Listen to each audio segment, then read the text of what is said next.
Hello everyone, welcome back to my channel, the place where we talk all things records. Now today I thought I'd do a little vinyl sort of haul video, because I've had quite a few over the past sort of few weeks, but have been working through them, so trying to sort of get them on my shelves, but now I can show them because I've sorted through them.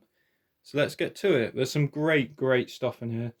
So first up is a very cool album, Paranoid by Black Sabbath, on the original Vertigo Swell. Now it's not a first pressing, but it's still, I think, a fairly early one, like a third or something. But the main thing was that it was on the Swell. Now it was quite cheap because it's not in the best condition, but does have the original in the sleeve.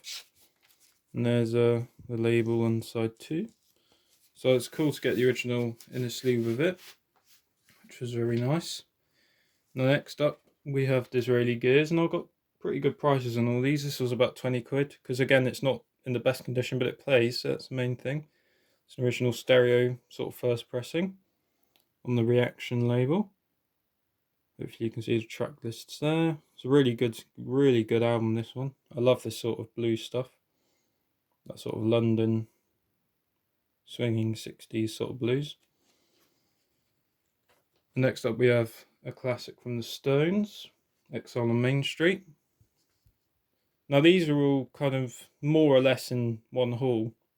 Some of it was stuff over a few weeks, so kind of is just a sort of a mishmash, but we have a pretty clean cover as well. It's got the usual sort of wear on the spine, but overall it's not actually that discoloured compared to my other covers. This is still pretty sort of clean and white, rather than usually go sort of a, like, I'd call it like a tea brown hue, so it kind of yellows over. But even the back's, okay. Got the usual sort of wear, but it has the original in the sleeves. No postcards, unfortunately, but again, inside's very nice.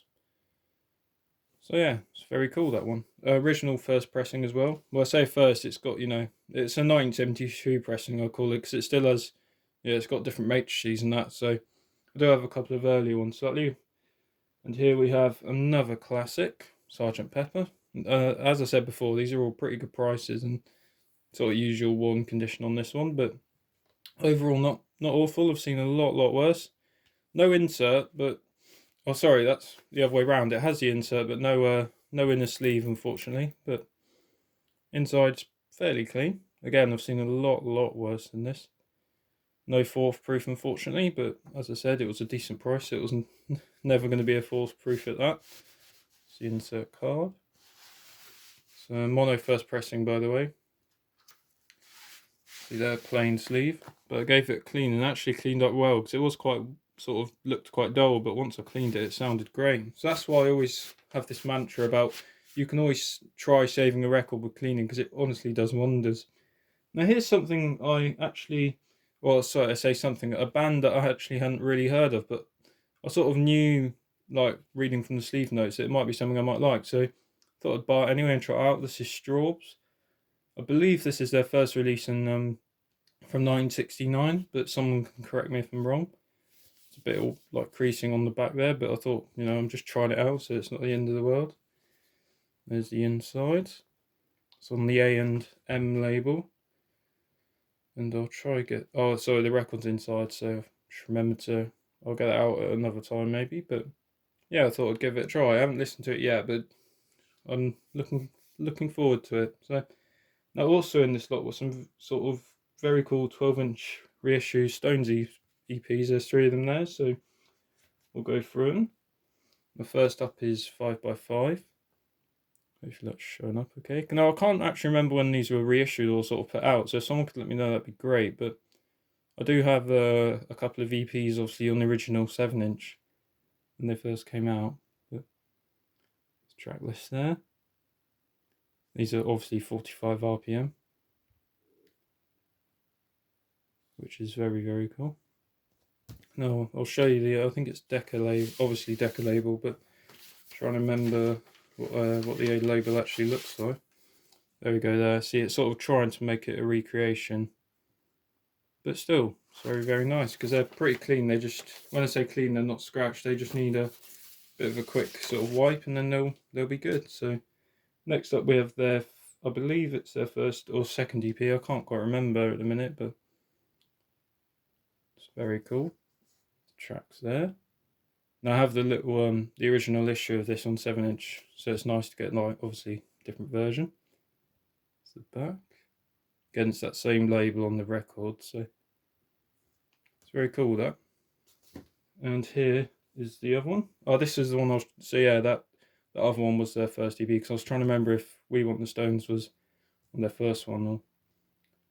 It's very cool. This tracks there. I love this one because I think I read that they just overdubbed the crowd sounds, but on some of the tracks, I know like some of them are from that documentary of the Irish tour they did, but still, either way, it's awesome. I love it. I do love these ones. The next up is an album that again I know who Black Sabbath are and that, but I hadn't really listened to this one. And obviously, this is the one with Ronnie James Dio instead of Ozzy Osbourne, but I thought I'd try it. Again, I haven't quite listened to it yet, but it'll be really cool once I do. So that'll be awesome. Next up, we have a classic from Led Zeppelin. This is a slightly later pressing because it's a slightly different textured sleeve, but it has all the inner sleeves and the little card thingy, which I'll get out. See, it has the again, like I said, it's a slightly later pressing, so it's not the one which is the folded card. It's just a single sort of sheet of paper, but it's still on the Warner Brothers or the Swan Song label. Sorry, but as you can see there, lovely. It's pretty good shape as well. Most of them are quite worn, but next up we have another Floyd classic. This is Ummagumma.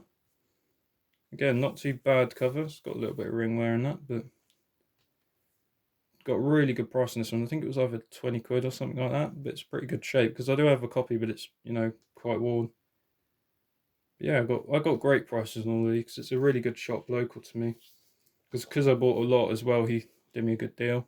There's the inside, of course, on the Harvest label, which I'll get a discount to show you. This one's pretty good, like I said, looks to be pretty good condition. Maybe some slight dust sort of thing, but that's to be expected. There we are. It's fairly early matrices. It's A-2 on this one. I can't quite remember what the other disc is, but I believe it's, pretty early one. Now next up we have just an album I do already have, but I wanted a slightly cleaner copy, which is Status Quo's Whatever You Want, because I've been kind of on the Status Quo kick lately. Weirdly, because I've got loads of albums, but recently I've just been really getting into them again because I've read Francis Rossi's book. There's your track listing. Of course, this is the Vertigo label, not the Swell, but that spaceship one, which I believe they changed to anyway during the 70s, which you can see there. Hopefully that'll focus in. Maybe not. Sometimes it's a bit hard. There we go. So yeah, really cool. Nice little haul there. I've got another one which I'll show in a separate video, which should be uploaded very, very soon, but hopefully you've enjoyed seeing them, and thank you for watching.